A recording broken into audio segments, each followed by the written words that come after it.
నమస్తే అండి. ఈరోజు ఎందుకంటే కొన్ని విద్యా సంస్థల మీద దాడులు చేయడానికి మనం చాలామంది ప్రయత్నిస్తున్నారు. ఎందుకంటే వాళ్ళని అరికట్టాలని ప్రతి పేదవాడికి మామూలు విద్య దొరకాలని చెప్పేసి దాన్ని అరికట్టాలని ఎంతోమంది ఎన్ని విధాలుగా ప్రయత్నం చేస్తున్నారు. కాకపోతే ఈరోజు ఏమైందంటే ఒక సామాన్యుడు ఒక దళితుడన్న కారణంగానే ఒక ఎస్సీకి దళితుడు చెందిన కారణంగానే మీకు సీటు ఇవ్వమని చెప్పేసి బయటికి పంపించదు.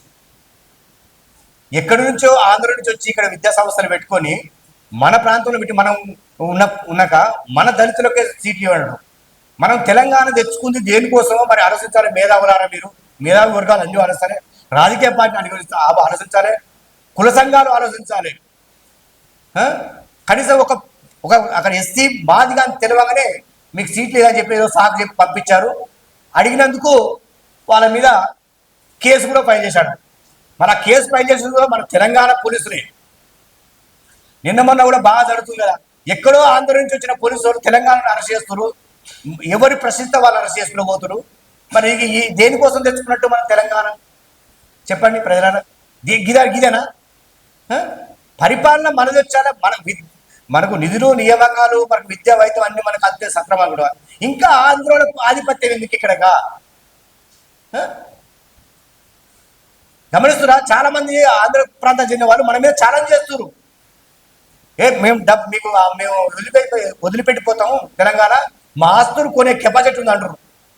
మరి అటువంటి మాటలు మాట్లాడే వరకు మన చేతగానే ఉన్నట్టు కదా, ఇక్కడున్న పరిపాలన చేతగానే ఉన్నట్టు కదా. అంత దుర్మార్గం అని వదిలిపెట్టేసి మరి భాష్యం స్కూల్ మీద మరి దాడి జరిగితే నిజంగా మీకు అంత పెద్ద దాడి చేసి మనం పట్టుకొని వస్తే స్కూలు యజమాని ఉన్నాడు, దాని ఓనర్ కేసు పెట్టాలి కదా. ఎంప్లాయీకి సంబంధం ఏంటండి? గోపీనాథ్కు ఈ కేసుకు సంబంధం ఏంది? ఏదైనా పర్సనల్గా ఇంటికి పోయి ఏమైనా దాడి చేసిందా? ఈ పర్సనల్గా ఇష్యూనా ఏమన్నా? సిఐ గారిని అడుగుదాం. మరి ఒకసారి సిఐ గారికి ప్రయత్నం చేద్దాం. మరి ఏమిది కేసు, మరి ఎందుకు పెట్టిన అనేది మనం అడుగుదాం.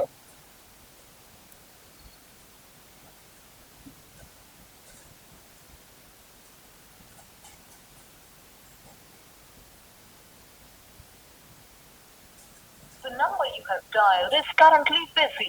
Please try later. మీరు డయల్ చేస్తున్న నంబర్ ప్రస్తుతం బిజీగా ఉంది. నాగోల్ సిఐ అండి, ఎందుకంటే ఆ స్టేషన్ ఆయన పరిధిలో కూడా ఆయన తెలుసుంటారు కదా. कृपया कुछ समय पश्चात प्रयास करें. మరొకసారి ప్రయత్నం చేద్దాం. The person you have called is speaking to someone else. You can wait or call again later. ఇప్పుడు మరొక కాల్ వచ్చింది. లేదా తిరిగి మళ్ళీ ప్రయత్నించండి. आपने जिस व्यक्ति को कॉल किया है वो अन्य कॉल पर व्यस्त है. कृपया प्रतीक्षा. ఎందుకంటే మనం ఇక్కడ స్టూడియో లైవ్ లో అడుగుతూనే మనకు వాస్తవాలు తెలుస్తాయి కదా. సరే సారు జర బిజీ ఉన్నట్టు ఇంకొక తోని ఫోన్ మాట్లాడుతూ బిజీ అని వస్తుంది. సిఐ గారు కొంచెం మీరు ఆలోచించండి, కేసు చేసి చేయండి. మీరు ఎందుకంటే చట్టాన్ని కాపాడాలనుకుంది కానీ చట్టానికి చుట్టమై లేరు కదా. మీ మనస్సాక్షి చెప్పండి, ఇది ఒప్పుకుందా? మీకు కరెక్ట్ అనిపించిందా ఇది ఏమన్నా? మీరు ఇదే స్థాయి నుంచి వచ్చింది కదా, మీ పిల్లలు కూడా ఏదో చదువుతూనే ఉంటారు కదా, ఇది కరెక్ట్ అనిపిస్తుందా మీకు? మనం ఇచ్చిన కంప్లైంట్ కనీసం మరి ఎంక్వైరీ చేసేది లేదు కానీ కంప్లైంట్ క్లోజ్ చేసేసి మీరు ఇచ్చిన కేసు మీరు పెట్టిన తర్వాతనే మనం ఎప్పుడైతే అది చూడండి 24 తారీఖు నాడు ఒక దళితుడు అని చెప్పాలి కదా, ఒక దళితుడికి సంబంధించిన వాడు పోయి ఒక కేసు పెడితే మీ కేసు తీసుకుంటావా మీకు? ఎందుకంటే ఈయన నుంచి ఏం ఉపయోగం ఉండదు కదా, డిపార్ట్మెంట్ వాళ్ళకి ఏం ఉపయోగం ఉండదు. ఎంత దుర్మార్గంగా ప్రవర్తిస్తని మరి ఇంత ఇదా? కనీసం మీకు సరే మీకు ఏమైనా అనిపిస్తే న్యాయం చేయలేకపోయినా మరి అన్యాయం ఎందుకండి? కాంప్లైంట్ ఇచ్చిన వాళ్ళ మీద ఏదైతే మనం కాంప్లైంట్ ఇస్తున్నాం అది పక్క పెట్టి ఆ స్కూల్లో ఎవరో సంబంధం లేనోడు గోపినాథ్ అంట, వాడికి వీడికి అసలు ఇక్కడ సంబంధమే లేదు. వాడు ఎవడు ఎందుకు పెడుతున్నా అనేది కొంచెం ఎంక్వైరీ చేయాలి కదా మీరు డిపార్ట్మెంట్ వాళ్ళు. అంటే ఎంప్లాయీ, స్కూల్ ఎంప్లాయ్ సరే, ఎంప్లాయ్కి ఈ సీట్ ఇవ్వడానికి కారణం ఏంటి చెప్పు. మరి పీటీ సార్ ఇస్తున్న సీట్లు డిపార్ట్మెంట్ మీద నమ్మకం పోతండి. ఇలా చేయకండి, మీ మనస్సాక్షికి చంపుకొని పని చేయకండి. తీసుకుపోరు దీనికి ఈ సిఐ దగ్గర ఆగింది కదా, ఇంకా దీని పై అధికారుల దగ్గర కూడా పోతుంది. దీన్ని రాష్ట్ర వ్యాప్తంగా కూడా తీసుకుపోతూనే ఇలాంటి కొంచెం డిపార్ట్మెంట్లో కూడా కొంచెం మంది ఉంటారు. మంచి చేసేవాడికి చెడిపేరు తెచ్చేవాళ్ళు ఇటువంటి ఉంటారు. ఏంటంటే మీరు కనీసం సరే మరి చెయ్యి, కేసు చేయి, వాళ్ళు మా కోర్టు తెలుసుకుంటే ఇక్కడ ఇద్దరు కేసు పై చేయి. నీ వృత్తి ధర్మం అనిపిస్తే నా దగ్గరకు వచ్చి నీకు ఏది చేస్తే అనిపించడం, ఏ ఎంక్వైరీ లేదు, ఏది లేదు, కొంచెం తీసుకురావడం, పోలీసు వాళ్ళు కేసులు పెట్టడం. కేసు పెట్టేటప్పుడు ఎదుటి జీవితం ఎంత నాశనం అవుతుంది తెలుసా? తెలంగాణ ఉద్యమంలో ఎంతో మంది జీవితాన్ని నాశనం చేసుకుని కేసులు పెట్టుకొని ఇప్పటికీ ఆగమైపోయారు. ఏం దగ్గరుండి చూడలేదా మీరు? ఏం సిఐ గారు మొత్తం మీరు ఇక దీన్ని బట్టి చూస్తే జనాల్లో ఒక్కొక్కరికి ఒక అసలు అనుమానాలు వస్తాయి. దీన్ని వెళ్ళండి, ఇంతతో కాకుండా మీరు కమిషనర్ దగ్గర పోండి, మేము కూడా మాట్లాడతాం. దీన్ని ఇట్లా వదిలిపెడితే వీళ్ళకి ఈ ఆగడాలు ఆగిపోవు, ఈ ఆంధ్ర పాలకుల ఆగడాలు ఆగిపోవు. ఎందుకంటే పాలకులు ఎందుకంటే వాళ్ళు ఇక్కడ బిజినెస్ చేస్తాం కానీ ఆంధ్ర పాలకులు అక్కడ ఇక్కడ కాపాడుతున్నారు కదా. నేను అఫిడవిట్ లో చూసిన 5,700 కోట్ల డబ్బులు ఉన్నాయి ఆయన స్థిరాస్తి విలువ. భాష్యం రామకృష్ణ ఒక ట్యూషన్ టీచర్ ఉండి 5,700 కోట్లకి ఎదిగిండు అంటే ఆయన లగ్జరీయస్ట్ పర్సన్ ఇవాళ రాజ్యసభ సభ్యుడు అయిందంటే ఇక నాకు సీటు నిరాకరించారంటే అసలు వీళ్ళు ఏంది, నా మీద ఎఫ్ఐఆర్ చేయడం ఏంది, ఇదంతా ఏంది అనేది నేను ఎంక్వైరీ చేస్తే అంటే మనం అంతో ఇంతో చదువుకున్నాం కాబట్టి వీడికి వచ్చి నిలబడి మాట్లాడదు.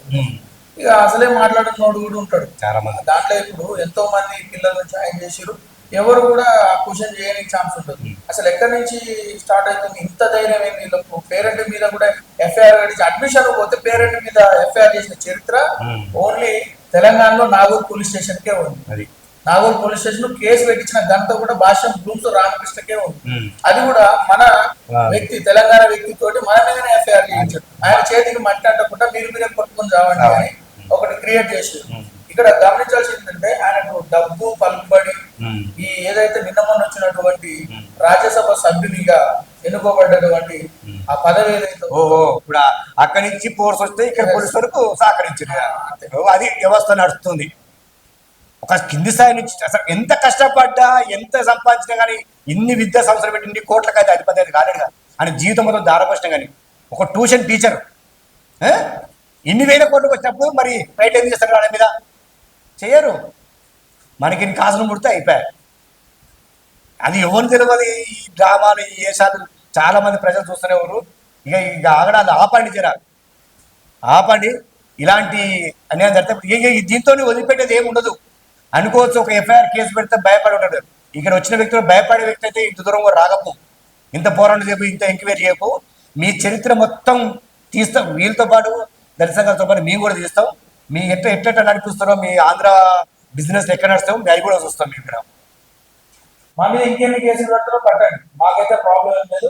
ఖచ్చితంగా చెప్తున్నా, నేను మీడియా సాక్షిగా చెప్తున్నా, మళ్ళీ ఒక పేరెంట్ మీద ఎఫ్ఐఆర్ కావాలంటే తెలంగాణలో మీ ఆంధ్ర పాలకుల, ఆంధ్ర బిజినెస్ మ్యాన్ల కేసులు ఏ విధంగా కట్టిందో ఖచ్చితంగా దానికి బదులు తీర్చుకుంటా. ఖచ్చితంగా అందరి తల్లిదండ్రులు పూర్తి స్థాయి బలాలు చేకూర్చుకొని 100% నేనే పోరాటం చేస్తాను. ఈ విషయంలో మాత్రం భాష్యం రూల్స్ వదిలిపెట్టేది లేదు. భాష్యం రూల్స్ మీద లీగల్ గా ఎంతవరకైనా పోరాడతాం. చూద్దాం ఇక వాళ్ళ స్కూల్స్ ఎట్లా నడుస్తాయి, వాళ్ళ కథ ఏంది, వాళ్ళ లొసుగులు ఏంది, నా ఒక్కరి గురించే ఏం జరుగుతుంది అనేది నేను కూడా ఈ మీడియా సాక్షిగా చెప్తున్నా. నా మీద ఉట్టి పుణ్యానికి అడ్మిషన్స్ పోతే ఎఫ్ఐఆర్ చేసిన ఏదైతే కాజ్ అవుతుందో ఎఫ్ఐఆర్ మీ కళ్ళ ముందర పెట్టినా, నా మీద ఎఫ్ఐఆర్ చేసిరు కదా, ఆ ఎఫ్ఐఆర్ ఇంకెన్ని కేసులు కడతారో కట్టుంది. ఖచ్చితంగా ఆంధ్ర బిజినెస్ మ్యాన్ ఏదైతే ఉన్నారో భాష్యం రామకృష్ణ, మీ స్కూల్స్ మాత్రం ఎట్టి పరిస్థితుల్లో తెలంగాణలో నడవనీయం. అందరినీ ఏకం చేస్తా, ఒక జిఎస్ గా ఫామ్ అవుతాం. తల్లిదండ్రులందరికీ అర్థమయ్యే విధంగా మళ్ళీ ఇదే మీడియా సాక్షిగా చెప్తాం. మీడియాతో ముందుకు వెళ్తాం. ఖచ్చితంగా పెద్దల సహకారం, ప్రజానాయకులది, దళిత సంఘాలది, విద్యార్థి నాయకుల సహకారం మళ్ళీ కూడగట్టుకొని తెలంగాణ ఉద్యమం ఏదైతే ఉందో అదే ఉధృతంగా ఖచ్చితంగా నీ మీద మేము మళ్ళా యుద్ధం ప్రకటిస్తాం. నీ ఆస్తులు ఎట్లయితే కూడబెట్టుకున్నావో మా పేద మధ్య తరగతి తల్లిదండ్రుల రక్తం దాగి ఇలా కుప్ప మీద ఎట్లా కూర్చున్నావో ఖచ్చితంగా దానికి ఎంతకింత కక్కిస్తాం. తెలంగాణలో ఖచ్చితంగా నీ మీద ఎంతవరకు ఏ స్థాయిలో చేయాలో ఆ స్థాయిలో యుద్ధం అయితే చేస్తాం. ఒక్క నిమిషం అండి, సిఐ గారు మనకు ఫోన్ చేస్తున్నాడు. సంతోషం.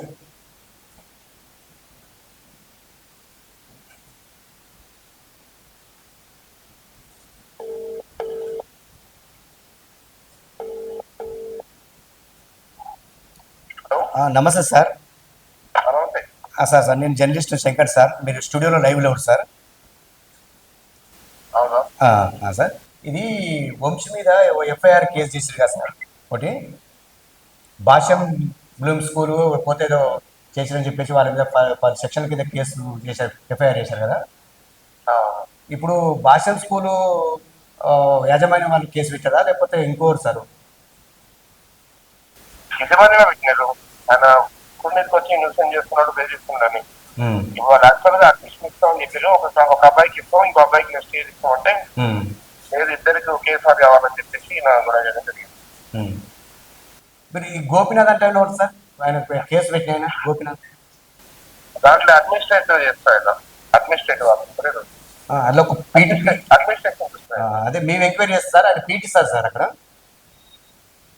మీ ఎంక్వైరీలో ఏమన్నా ఆయన అడ్మినిస్ట్రేషన్ అని చెప్పారా ఏమన్నా? చెప్పారు అడ్మినిస్ట్రేషన్ చూసుకుంటాడు. అది స్కూల్కి సంబంధించి ఆయన కూడా చూసుకుంటాడు. ఆయన అడ్మినిస్ట్రేషన్ చూసుకుంటాడు. సార్ మామూలుగా అయితే మనము ఆ స్కూలు యాజమాన్యం దాని సిఇఓ కానీ ఎండి కానీ పెద్ద అయినా కానీ భాష రామకృష్ణ పెట్టాలి కదా సార్ కేసు. వాళ్ళు పెడితే అక్కడ ప్రిన్సిపాల్ గారు పెట్టాలి. ఆమెకు బాధ్యత స్కూల్ మొత్తం ఆమె మీద ఉంటుంది కాబట్టి ఈయనకి వీళ్ళు స్కూల్ పర్మిషన్ కి చాలా గొప్పగా వచ్చినారు. వచ్చి వితౌట్ పర్మిషన్ వచ్చి కూడా చేసి ఆ గేట్ క్లోజ్ చేసుకొని వచ్చింది కాబట్టి ఆయన పెట్టినాడు. ఆయన ప్రిన్సిపాల్ గా చేస్తాడు, ప్లస్ అడ్మినిస్ట్రేషన్ చూసుకుంటాడు సార్. అయితే మీరు మళ్ళీ 24వ తారీఖు నాడు మీరు కేసు పెట్టారు కదా సార్, దాన్ని తీసుకోవాలంటున్నారు. అది క్లోజ్ చేస్తాము లేకపోతే సార్. అది పిటిషన్ ఇచ్చారు, అది ఎంక్వైరీ చేసి క్లోజ్ చేస్తాము. అట్లా వీళ్ళకి ఇచ్చినట్టు ఏం లేదు. వీళ్ళు ఏమంటారు అంటే మేము ఒక ఎస్సీ అయినందుకే మీ ఫామ్ అంతా నింపినాక ఒక ఎస్సీ అయినందుకే మాకు సీట్కి ఆశ చేశారు, ఇది ఎందుకని చెప్పేసి మేము పోయి అడిగితే పోలీసులతో అరెస్ట్ చేయించి మమ్మల్ని మా మీద ఎఫ్ఐఆర్ చేపిస్తున్నట్టు సార్. ఎంతవరకు వాస్తవం సార్ ఇది? యాక్చువల్ గా రెడీగా ఉంది కానీ ఇతను కొంచెం ఫీజు విషయంలో వాళ్ళిద్దరి మధ్యలో కొంచెం కాంట్రవర్సీ వచ్చి ఆ ఫీజు ఎక్కువ తక్కువ విషయంలో ఇతను ఫీజు చేసుకోలేదు. తర్వాత ఇతను కేటాయించి వేరే వాళ్ళకి చేస్తారు. అట్లా జరిగింది. సరే సార్. ఓకే సార్, నమస్తే. ఇక్కడ నేను ఏదైతే చెప్పాలనుకున్నా క్లియర్ చెప్పింది. నాకు కేటాయించిన సీట్లు అమ్ముకున్నారు. ఎక్కడ అమ్ముకున్నారంటే అధిక ఫీజులు అడగడం వల్ల ఈ అధిక ఫీజులు ఎవరైతే ఉన్నారో ఒక అబ్బాయికి 1,05,000, ఒక అబ్బాయికి 1,02,000 అని సపరేట్ అడ్మిషన్ ఫామ్ అనేది రాసి క్లియర్ గా వాటి మన కాడ ఫామ్స్ కూడా ఉన్నాయి. కానీ మళ్ళా అవి కాకుండా ఒక్కొక్క అబ్బాయికి 30,000 రూపాయల చొప్పున అడ్మిషన్ ఫీజు కావాలి, ఇది రీఫండబుల్ ఉండదు అని చెప్తేనే మనం దాని మీద మాట్లాడిన తర్వాతనే అక్కడ స్టార్ట్ అయింది. వీడు ఇక్కడనే ఎన్ని క్వశ్చన్లు వేస్తుండు, అందులో ఒకటి దళితుడు, ఇంకా ఫ్యూచర్ లో మాకు ఎన్ని క్వశ్చన్స్ ఎదురైతే అంటే ఫీజు కన్నా ఇంకా ఎక్స్ట్రా అమౌంట్ అడిగారు. దానికి మీరు రిసిప్ట్ అడిగారు. రిసిప్ట్ ఇయ్యనన్నారు. రిసిప్ట్ ఇయ్యము, అది అడ్మిషన్ ఫీజు కింద. ఇప్పుడు ఈ 1,02,000, 1,05,000 ఫీజు ఇస్తారు, అదే రిసిప్ట్ ఇస్తారు. కానీ ఈ ఎక్స్ట్రా ఏదైతే అమౌంట్ అడిగిరో ఫస్ట్ ఇంట్రడక్షన్ ఇవ్వాలంట, కట్టాలంట. దానికి డొనేషన్, అడ్మిషన్ కు డొనేషన్ ఫీజు కింద ఏదో తీసుకుంటారు. అది అక్కడ క్వశ్చన్ చేస్తాను నేను. ఈ ప్రిన్సిపల్ గారిని అయిపోయింది, డీన్ అయిపోయింది, వీళ్ళని క్వశ్చన్ చేయడానికి కారణం అదే. దాని తర్వాత అసలు ఒక పని చేసేది మీరు ఇప్పుడు సిఐ గారే ఒప్పుకున్నారు, నాకు కేటాయించిన సీటు వేరే వాళ్ళకి అమ్ముకున్నారు అనేది. ఇప్పుడు మీకు లైవ్ లో సిఐ గారే ఒప్పుకున్నారు. ఎంక్వైరీ మరి నాకు కేటాయించిన సీటు అదే ఫీజ్ స్ట్రక్చర్ తోటి నాకు ఇవ్వాలి కదా. నాకు కేటాయించిన సీటు నాకు ఇవ్వకుండా వేరే వాళ్ళకి ఇస్తే మరి అడగడానికి పోకపోతే ఏం చేస్తా? నేను నాకు అన్యాయం జరిగింది కాబట్టి స్కూల్ అడుగుతాను పోయినా. అట్లా అడితే ఇప్పుడు సిఐ గారు ఒప్పుకురు కదా, నాకు కేటాయించిన సీటు అమ్ముకున్నారు, వాళ్ళకి వేరే వాళ్ళకి కేటాయించారని. మరి అట్లా ఎట్లా చేస్తారు? అది ఇప్పుడు చెప్పండి. స్వయం మన అధికారే చెప్పిండు. సిఐ గారు కూడా చెప్పారు. అంటే దీన్ని బట్టి చూస్తే ఈ రకంగా ఆయన సొంత తెలివి కూడా ఇది కాకపోవచ్చు. ఎందుకంటే తను ఎక్కడి నుంచి ఎక్కడి నుంచో ఫోర్స్ వచ్చింది. ఇప్పుడు సిఐ గారు కూడా మన లైవ్లో మాట్లాడాం కదా, చెప్పిండు. వాళ్ళకు సీటు వీటి తన కేటాయించే సీటు పెట్టాడు. ఇక్కడ మీకు అడ్మిషన్ ఫామ్ పంపించిన ఒక్కసారి గమనిస్తే ఎస్ ఇంకో ఇక్కడ చూడండి. క్లియర్ ఉంటుంది. E26 section admission number 09055. Admission number కూడా ఇచ్చిరండి. ఇక్కడ ఉంది అడ్మిషన్ నెంబర్ ఇచ్చారు. ఫీజు కూడా 1,20,000 ఫీజు. సరే ఇది ఇక 4th క్లాస్ చదివిన ఫీజు కాకపోతే సరే ఆయన పెట్టుకుండు, సరే ఒప్పుకుండు. అడ్మిషన్ నెంబర్ కూడా ఇచ్చారు. అడ్మిషన్ నెంబర్ E26 ఇచ్చారు 09055. ఇంత క్లియర్గా ఉన్నది. ఎప్పుడు 23 తారీఖు నాడు ఇచ్చారు. 1వ నెల 23 తారీఖు నాడు 2026 నాడు ఇలా సీటు కేటాయించి అమౌంట్ రాసి అడ్మిషన్ నెంబర్ రాసి అన్ని చేసిరు. కాకపోతే మీరు కట్టే ఎక్స్ట్రా 30,000 ఎందుకు కడుతున్నారని అడిగినందుకే అమ్మో ఇలాంటి ఇక మన దళితులు మన దగ్గర ఉంటే మరి ఎప్పటికీ మన ఎంత బయటపడతాయి. మనం చేసే చీకటి కోణ ఉన్న రాజకీయాలు కానీ మన చీకటి కోణ ఉన్న డబ్బు సంపాదించే డబ్బు కానీ అంతా బయటపడతాయి చెప్పేసి ఏకంగా సీట్ని ఇక పక్కదో పట్టించారు. వేరే వాళ్ళకి అమ్ముకోరు. సార్ కూడా చెప్పింది కదా, సేయ గారు కూడా చెప్పింది కదా, ఈయన కేటాయించిన సీటు వేరే వాళ్ళకి ఇచ్చిందట. ఆ విషయం మరి దీంట్లో మరి ఎంత న్యాయం ఉందా లేదా చెప్పండి ప్రజలారా. ఇంత ఇదా అంటే ఇలాంటి విధిగా ఎంతమంది పేరెంట్స్ నలిగిపోతున్నారు, ఎంతమంది ఇది. అయితే ఇక్కడ గమనించాల్సింది ఏంటంటే క్లాస్ కు 34 మెంబర్స్ ఉంటారు. మనోడ్ నెంబర్ 26. దీని తర్వాత ఈ 4 అవి 4 8 అడ్మిషన్లు మన తర్వాత అయింది. 8 అడ్మిషన్లు మన తర్వాత మన కాబట్టి E26 అంటే ఈ సెక్షన్ లో 26 రూల్ నెంబర్ మనం. సో దీని తర్వాత మనకు ఇంకా 8 అడ్మిషన్లు ఉంటాయి. అమ్మని అమ్మ ఎంత ఎంత సీట్లు లేవు. మనకి ఇచ్చిన సీట్ క్లారిటీ అవపడుతుంది. మనకి ఇక్కడ క్లారిటీ అవపడుతుంది. ఇంత దుర్మార్గం అంటే ఈ భాష రామకృష్ణ ఎందుకు మరి ఎంత ఇది ఉందో మరి దీని ఒక్కగా మరి ఇక్కడ ఉన్న వాళ్ళు మన మన మన నాయకులు కానీ మనోళ్ళు కానీ మరి చేతగాని వాళ్ళ చెప్తే ఎట్లా అడగాలి. ఈ ఒక్క ఆంధ్ర పాలకుడికి ఆంధ్ర కొనుక్కు భయపడుతున్నారంటే ఇంత దుర్మార్గం. సరే క్లారిటీ అవపడుతుంది కదా, క్లారిటీ అయితే అవపడుతుంది కదా. ఫీజు రాసిరు, నెంబర్ రాసిరు, లేకపోతే మనం చెప్పింది ఏమంటే మీరు పోయి ఎంక్వైరీ చేయండి ఈ సెక్షన్కి ఎంతమంది అనేది. ఈ సెక్షన్లో 26 నెంబర్ ఇచ్చేసి ఫీజు ఆఫీసులో తర్వాత ఇంకా ఉన్నారు కదా జనాలు. ఎట్లా క్యాన్సల్ అయితే సీటు. సరే అంతా అయిపోయినాక వచ్చినావు మాకు సీట్ అడుగుతున్నావు, నీకు కావాలనే నువ్వు మమ్మల్ని ఏదో బజార్లు తీసుకొస్తున్నావు, మా విద్యాభ్యాసం కాదు కదా. క్లారిటీగా ఉన్నది. 26 నెంబర్ రూల్ నెంబర్లు వచ్చారు, అడ్మిషన్ నెంబర్ ఇచ్చారు, ఫీజు రాశారు, అంత రాశారు. మరి ఎక్స్ట్రా 30,000 మరి మన భాష రామకృష్ణ తెలిసి జరుగుతుందా తెలియక జరుగుతుందా తెలియదు. ఆయన ఎక్కడో నడిపిస్తారు కదా విద్యా సంస్థను. రిసిప్ట్ ఉంటే ఆయన కూడా ఎక్కడుతాడు. నాకు తెలిసి ఇది రామకృష్ణ గారి దగ్గర. రామకృష్ణ గారు మీరు గమనించండి. నిజంగా మీ స్కూల్ వ్యవస్థలో ఇది ఉందా? ఫీజు లేకుండా డబ్బులు వసూలు చేస్తే అది ఎక్కడ పోతుంది? రిసిప్ట్ లేదు కదా, రిసిప్ట్ లేకుండా ఉంది వస్తున్న డబ్బు. ఒక్కసారి మీరు అదుపు దృష్టి పెట్టండి. లేకపోతే అది నిజంగా ఉందని ఒప్పుకుంటారా? ఇది ఒకటి. ఇక్కడ డీన్ అర్చన గారు అని ఆ మేడం అత్యుత్సాహం, ఆ మేడం అత్యుత్సాహం వల్లనే మనకు సీట్ క్యాన్సిల్ చేశారు కావాలని. ఆమె మాట్లాడుతుంది, నువ్వు ఎంతమంది అంటే అంతమంది సీట్లు ఇవ్వాలా. వాళ్ళ ఇంటెన్షన్ ఏంటంటే ఒక పిల్లగాని ఒక దగ్గర వేసి ఒక పిల్లగాని ఒక దగ్గర వేయలేదు. సో ఇద్దరు వేసి ఒక దగ్గర వేస్తారు కాబట్టి మనం ఒకరికి ఇస్తాం ఒకరికి ఇవ్వమనేది ఇంటెన్షన్ గా చెప్పి అది క్యాన్సిల్ చేసి ఎట్లా నిలగొట్టాలని చెప్పేస్తే ఊరికి అట్టడుగా ఇద్దరు పిల్లలు ఒక దగ్గర చదువుకోని ఉంటుంది. అంత దగ్గర అందుబాటులో మనం ఉంటాం కాబట్టి నడుస్తుంది. ఇలాంటి నడుస్తుందండి. ఇలాంటి ఆగడాన్ని కట్టిది. దీనికి అసలు ఎవరు అదే కావాలి మనకు. కరెక్ట్గా ఎంక్వైరీ చేస్తే దీని అసలు రూపంలో దీని ఏకంగా మరి ఎవరు అనేది మనకు బయటకు వస్తుంది. దీని ఇంతతో వదిలిపెట్టేసి కాదు ఇటువంటి. ఎందుకంటే చాలా విద్యా సంవత్సరాల జరుగుతుంది ఇది. రిసిప్ట్ లేకుండా డబ్బులు వసూలు చేయడం ఏందని. ఏదైనా ఒక రిసిప్ట్ అంటే ఉంటుంది కంపల్సరీ. అడగడా ఎవడైనా ఏ రిసిప్ట్ ఏ ఆధారం లేకుండా డబ్బులు ఇస్తే అడగడా? అడిగితే కేసా?